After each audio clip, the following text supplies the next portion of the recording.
Welcome back. To sleep, perchance to dream. Listen to this statistic. 1/3 of Americans get fewer than 6 hours of sleep a night, and I think many in this studio fall into that group. So if you need a little shut-eye today, go for it. It's National Public Sleeping Day. There is a day for that, which means you can take a nap wherever you feel like you want.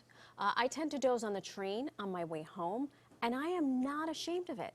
So what are the benefits of taking a nap exactly? Joining us this morning is friend of the show and doctor himself, Dr. Michael Breus, one of the top sleep specialists in the country.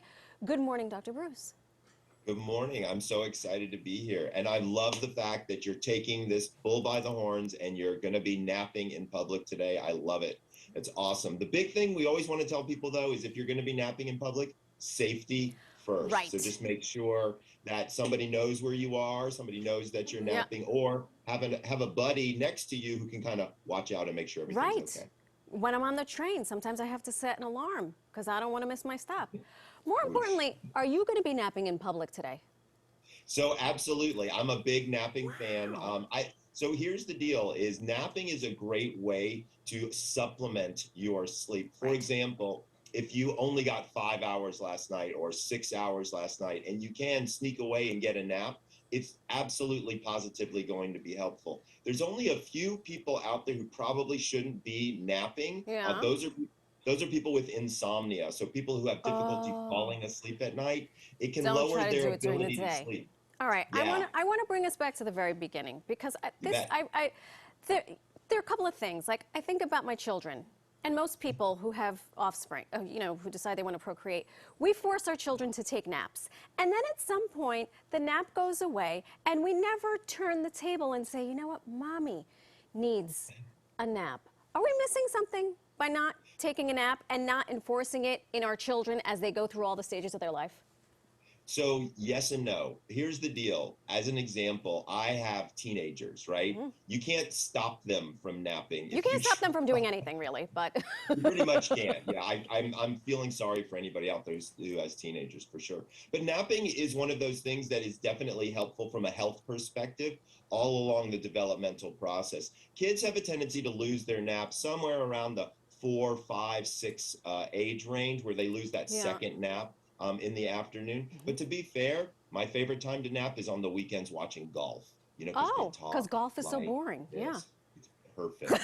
So, I mean, at the end of the day, I think napping is a great way to supplement your sleep, but most people shouldn't need a nap. If you find yourself needing a nap every day, it could be a sign that you could have an undiagnosed sleep disorder, or it could be the quality of the sleep. So what are the benefits then of taking a nap?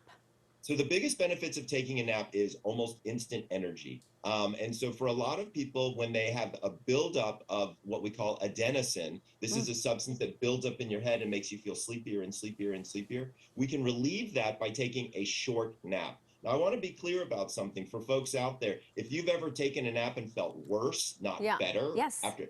Okay, so I've got to solve for that for sure. You're napping too long at that point. My favorite thing to do at that point is to nap for 25 minutes or less.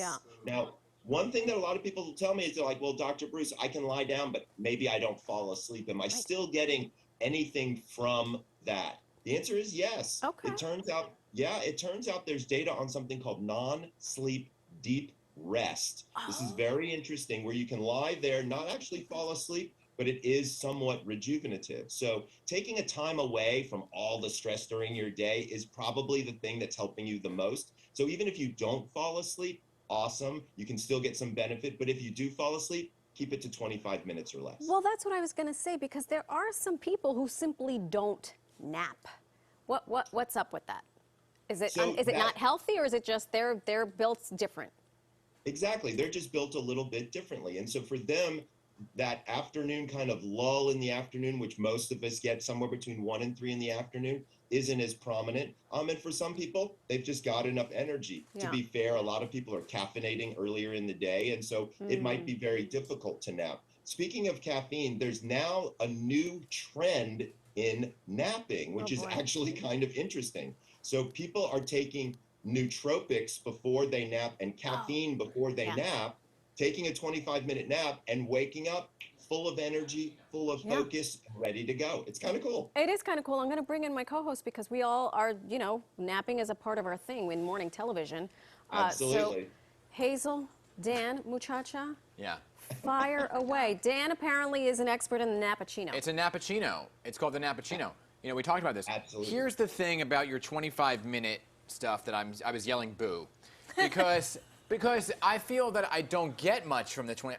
You know when you say you wake up after the hour or 2 hours, people feel tired? I feel like I can't get up after the 25 minutes. Oh, Okay, so if that's the case, that is a true sign of sleep deprivation, which means you're just not getting enough sleep at night, bro. You need more sleep, my friend. Bro, you need more sleep. I mean, because for me, I don't know about the rest of you on this shift. I probably sleep on average, and this is going to be horrible, 4 to 5 hours a night. Yeah, that's not good. No, I know. So Trust me, what is I know. But you know, to Hazel's point, what's the minimal amount? Right. For us, To be like fully functioning. So we can have some group therapy here because it feels like that's what we need to do, okay? So for all journalists, and by the way, I treat a ton of journalists because you guys have got one of the roughest shift working schedules sort of out there, is the nap turns out to be really, really helpful. So maybe you get 4.5 at night, but then you can actually take a longer nap, a full sleep cycle nap, a 90-minute nap. I like that. And that will really work because you're not going too far. If you go much past 90 minutes, then it's going to be really hard to wake up. But somewhere between 25 and 90 is hard, but once you reach 90, you're good to go. So for folks like y'all, I think 90-minute might work well. And it's like a split sleep. Yeah. It's like a split sleep The cycle, second sleep. Right? The Well, second that's what's sleep. so funny because we've done the same thing. Like I'll text you and go, "Oh my gosh, I just slept for 2 hours." You're like, "Oh my gosh, so did I." But it works for me. I mean, I feel much better after a couple hours. It does. I'm actually started working with a new product that's called Nap Jitsu that does that whole caffeine nootropics thing together. That might be something that you guys might want to try. Get that burst of energy, like Alex was saying, the Nappuccino, have a little caffeine before.